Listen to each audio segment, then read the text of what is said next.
በምስራቅ አርሲ ሮቤ ወረዳ ቤተ ክህነት የገደብሳ ደብረ ሰላም መድኃኔዓለም ቤተ ክርስቲያን አገልጋይ የነበሩት ካህን ቀሲስ ተስፋዬ ረታ ሰኔ 21 ቀን 2017 ዓ.ም ከምሽቱ 1:30 ገደማ በታጣቂ ኃይሎች በአሰቃቂ ሁኔታ መገደላቸውን መረጃ ደርሶን ነበር። ይህን ለማጣራት በአካባቢ ነዋሪ ከሆኑት መካከል አንዱን አግኝተናል። እስቲ አባቴ ምንድን ነው የሆነው? ሁኔታውን ይግለጹልኝ። እኛ አባት ከዚህ በፊትም ቤታቸው እንደዚህ ያለ አሰቃቂ ሁኔታ ነው እንግዲህ የተፈጸመባቸው። ከዛ ልጅም 11 ዓመት ልጅ እንደዚሁ በጥይት ተመቶባቸው እሱን ለማሳመን 7 ልጆች አባት ናቸው። እነዚህ ልጆች የሞት ልጆች ወዲያና ወዲህ እያሉ የተመታውን በማስታመን ሌሎችን ህጻናቶች በዘመድ ባዘማዱ ያስጠግተው። የሞት ልጆች ሲሉኝ ባለቤታቸው ከዚህ ቀደም ተገለዋል በተመሳሳይ ሁኔታ? አዎ፣ አመት 6 ወር ሆኗቸዋል። የእሳቸው ባለቤት እንደዚሁ በታጣቂዎች ነው የተገደሉት? አዎ፣ ልጅም ተመቶባቸዋል። 11 ዓመት ልጅ። መቼ ነው ልጁ የተመታው? ያን በእናቱ የተገደለች ነው። ከ1 ዓመት ከ6 ወር በፊት። እሱ ቆስሎ ተረፈ። እና እኛ አባት ያው አካባቢውም ህዝበ ክርስቲያን በዛ አካባቢ ያለ ህዝበ ክርስቲያን ቦታውን ለቆ ሄዷል። እሳቸው ግን ቤተክርስቲያኑን ለድቅ ያልሄድም ዜታ ሄዳለሁኝ ከመጡም ይሄን ያው እንደፈለገ ያድርጉኝ እንጂ ታቦትን ጥይም አልሄድም በማለት ቤተክርስቲያኑን አካባቢ ጥያ አልሄድም በሚል ነው። ቀን ቅድም በተጠቀሰው ቀን በ21 ቤተክርስቲያን ውለው ሲገቡ ምሽት 1 ሰዓት ተኩል ይሄ አደጋ ተፈጸመባቸው። ግድያ ያው አሰቃቂ ግድያ ነው። ለሰው ልጅ አይደለም ለአራዊት የማይሆን ግድያ ነው የተፈጸመባቸው። በኋላ ያው ጸጥታዊ አካል ተገኝቶ አስከሬናቸው ወደ ሆስፒታል መጥቶ ያው በዛ በነበሩበት ደብር ቀብሩን ለማከናወንም ስጋት ስለነበረ አስቸጋሪ ነገር ስለሆነ ህዝቡም ስጋት ጭምር ስለሚኖርበት እኛ ዝም ብለን በዚሁ በከተማው የምትገኘው የደብረ ጽዮን ቅድስት ማርያም ቤተክርስቲያን ነው ቀብራቸው የተከናወነው። የእሳቸው ግድያ በጣም የከፋ ከዚህ በፊት በእንደዚያ ያለ ግድያ ምንም ሰው አይደለም አራዊትም ተደርጎበት ተፈጽሞበት የማይታወቅ የግድያ ስራ ነው። ግማሹን ቁርጥራጩን ከትናንት ወዲያ ዕለት ነው በማግስቱ ሄደው ልጆች እዛው ወደ ቀብሩ ቤተክርስቲያን አስጠብቀው ያመጣስከረ። ቁርጥራጭ ሲሉኝ አገዳደላቸው በጥይት አይደለም በስለት ነው? አይደለም፣ አርደዋ በስለት ነው። ሰውነታቸውን ቆራርጠውታል ማለት ነው። አንገታቸውን አብረው ምናልባት በቪዲዮ እንዲደርሳቸው ይችላል። አንገታቸውን ቆርጠዋል። ትንሽ ነው ያዘችው። እግራቸው ተቆርጧል። አንጀታቸው ተዘርግፏል። ይሄ ደረታቸው እንዳለ ወዳቸው እንዳለ በጠቅላላ ውግ ነው። በመሳሪያ የተወጋ ነው። ክንዳቸው ከዚህ ተቆርጧል። በቃ ዝልዞላ እንዲመስጋ የሚዘበዘቡ እንደዛ አይነት ሰውልባቸው። በጣም አሰቃቂ ነው። የግድያው ምክንያት ምንድን ነው? የኦርቶዶክስ አማኝ በመሆናቸው ከማንነት ጋር ይያያዛል? ድርጊቱንስ የፈጸመው አካል እንደው በግልጽ ይታወቃል? በተለምዶ ታጣቂዎች ነው የሚባሉት። እነዚህ ታጣቂዎች እነማን ናቸው? አሁን ይህንን ነው ብለን ከዚህ አካባቢ ከዚህ በፊትም እንደዛው አካባቢ ላይ አንድ ወንድማችንም እንደዛው እሱ ላይ የጥይት ድብደባ ተደርጎ ባለቤትየውም በእሳት ቃጠሎ ቤት ውስጥ ተለጥፎባቸው ተቃጥለዋል። ባልና ሚስቶች እንደዚህ ነደዋል። እንደ ሷፍ ነደው ተቃጥለዋል። እንደው ቅርብ ነው ይሄ ነገር ሲደረግ ያው እንደዚህ ተብሎ የሚገለጽ አካል የለም። እኛ ድርጊት ተፈጽሞ ብቻ ስናይ ነው እንጂ ይህ ነው የምንለው ነገር አይደለም። ያልታወቁ ነው የምንገልጸው። በጨለማ የሆነ ነገር ማንም በዓይነ ብርሃኑ ያየ ነገር የታየ ነገር የለም። ድርጊት ብቻ ተፈጽሞ ሲሸኝ ተደረገ። አሁንም እንደዛ ሲደረግ እንደዛ እያደረገ ብዙ ሰው ነው በአካባቢያችን በወረዳችን እኮ አሁን ወደ 10 በላይ እየደረስን ነው። ምናልባት ዓላማው የኦርቶዶክስ ቤተክርስቲያን አማኞች ብቻ ነው ወይስ በማንነት ተኮር በተለይ የአማራ ተወላጆች ላይ ያነጣጠረ እንደሆነ ይነገራል እና ሁለቱ ምናልባት በኦርቶዶክስና በአማራ ተወላጆች ላይ ያነጣጠረ ነው ጥቃቱ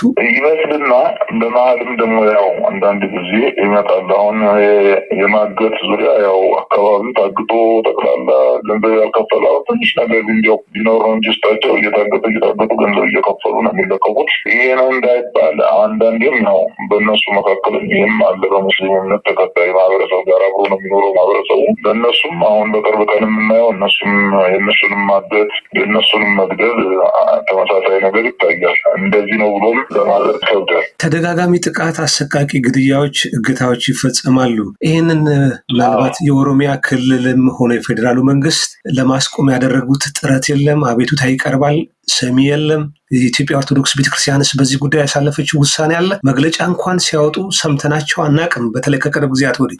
እኛ ግን ከታች ያለን ሰዎች እናስተላልፋለን፣ በመስሪያ ቤትም በጽሁፍም እናስተላልፈዋለን። እንደዚሁ ለሚዲያዎችም እንደዚሁ ከኛ በንድ ከሚገለጽ ላይ ባሉት አካላቶች እንዲገለጽ ቶሎ ብለን እናገራለን። ያው ግን ወደ ላይ ጠያቂዎች የሚሆን ለኛ ነው የሚጠይቁት፣ እኛ ደግሞ እንሰጣለን። ይህንን እንደዚህ መረጃው እንሰጣለን። ግን ወደ በበላይ እንዲሰጥ እኛ ደብዳቤ በተለያየ ጊዜ እንጽፋለን። የመንግስት አካል ለሚለው የመንግስት አካል ዳውን ለማለት ያው መከላከያውም አለ። መከላከያውም ብዙ መስዋዕት እየከፈለ ነው ያለው፣ እየተሯሯጠ ነው። በጣም ለማስቆም ጥረት አለ። ግን ቆሞ መጨረሻውን እንጂ አልተቀየረም። ለማስቆም መንግስት አካል ጥረት እየተደረገ ነው። የኦሮሚያ ክልል የአካባቢው የዞኑ የወረዳው አስተዳደር ምናልባት የሚወስዱት ፈጣን እርምጃ አለ? ብዙ ጊዜ ያው ነገሮች ተደበስብሰው ስለሚያልፉ ጠያቂነት ወዴት እንዳለ ለማወቅ ግራ ስለሚያጋባ ነው። እንግዲህ ከላይ ያለውን እኛ እናውቅም። በእኛ አካባቢ ያለው የመንግስት አካል ያው ጎን ለጎን ሆነን ቤተክርስቲያኒቷ ጋራ ይህም አሁን ድርጊቱ ሲፈጸም ለልጆቹ ማረፊያ የሚሆን 200 ካሬ ሜትር እንደገናም ደግሞ ለጊዜው ገንዘብ ድጋፍ አድርገው አጽናንተው ነው ያሉት። እንደኛ በእኛ ቅርብ ባሉት አካል መንግስት አካል ያው ከኛ ጋር አብረው ይህንን ጉዳይ ለማስተካከል ሲወጡ ሲወርዱ ነው የምናየው፣ እየለፉ ነው ያሉት። ቀሲስ ተስፋዬ 7 ልጆች ነው ያላቸው። ባለቤታቸውም ከዚህ ቀደም እንደዚሁ በአሰቃቂ ሁኔታ ተገለዋል። አንድ ልጃቸውም ቆስሏል። አሁን ሁለቱም እናትም አባትም የሉም። የልጆቹ ማን ሰብስቦ ማን ያሳድጋል? እድሜያቸውስ ምን ያህል ነው የልጆቹ? እድሜያቸው ትልቅ የሚባለው ያው 23 24 ይሆን ትልቁ። ትንሾቹ ደግሞ 7 በቃ በዚህ መካከል ውስጥ ናቸው። በቃ በላይ ነው የገጠር ነገር ይታወቃል። በላይ ነው የወለዷቸው። ማቸውን ብለው ራሳቸውን የሚያውሉ አይደሉም። ከዘመድም ሲባል ብዙም ወደ ዘመድ የሚጠቁም አይደሉ። ዘመድም ደግሞ አቅም ያለው ዘመድ የለም። አንድ ወንድማቸው ነው ከእሳቸው ጋር አደጋ ሊደርስበት ያለ ወንድም ነው። ያው አላረሱ ያረሱትም የዘሩትም እንዴት አድርገው ይሰብስቡት። በዛው ነው ዝም ብሎ ለአራዊት የቀረው አፋፍ ላይ ነው ቤታቸው። ምንም አዝምረው ይሄ ነው የሚል ቤተሰብ ያላቸው አይደሉም። እንኳን የእሳቸው ልጆች ያስጠግተው ሊደቁሙና ሊረዱ ቀርቶ የራሳቸውን ህይወት ለመርዳት አሁን እነሱ በየኪራይ ቤቱ በየዘመድ አዝማድ ውስጥ የተጠጉት። ለእሳቸው ልጆች መጠጊያ የሚሆን አካል የለም። እንደው ይህም በተመለከተ ልጆቹንም ጥቃቱ እንዲቆምም ለመላው ኢትዮጵያዊ በሀገር ቤት ከሀገር ውጭ ላለው መልእክት ማስተላለፍ ከፈለጉ ድል ልስጦት። እንግዲህ እንደዚህ ያለው ድርጊት ባይቀጥል ለማንኛውም አካል ጠቃሚ ስላልሆነ አሳዛኝ ነገር ስለሆነ ሀገርንም ወገንንም የሚያሻግር ስላልሆነ እንደዚህ ያለው ድርጊት እንደ ዓለም በእውነት የሚወገዝ ነው እና እንዲያው ይህን ድምፅ የሚሰማ ሁሉ ከእንደዚህ ያለ ድርጊታችን ተቆጥበን ሰው የመሆናችንን ጉዞ ብንጓዝ የተሻለ ነገር ነው የሚሆነው።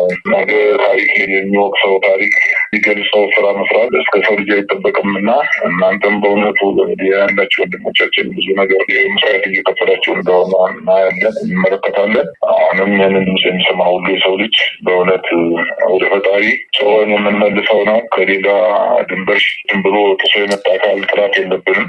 በዚሁ በሀገራችን ምድር የተፈጠረ አካል ይህንን እያደረገ ያለ እንዲህ ያለው ድርጊት የማይጠቅምና የማይረባ ስለሆነ በእግዚአብሔር ዘንድ ዋጋ የሚያሳጣ በማንኛውም ዘንድ ተቀባይነት ቅቡልነት የሌለው ስለሆነ ሁሉም ይህንን ተረባርበን እንደዚህ ያለውን ድርጊት ከምድራችን እንዲወገድልን አድርገን ወደ ፈጣሪያችን እንድንጸልይ ይመኛለሁ። ልጆቹንስ በተመለከተ 7 ልጅ ያለ ወላጅ ማን እንደሚያሳድጋቸውም ግራ አጋቢ ነው እና እንደው ለአግዝ ልርዳ የሚል ወገን ካለ ጥሪ ማቅረብ ይችላሉ።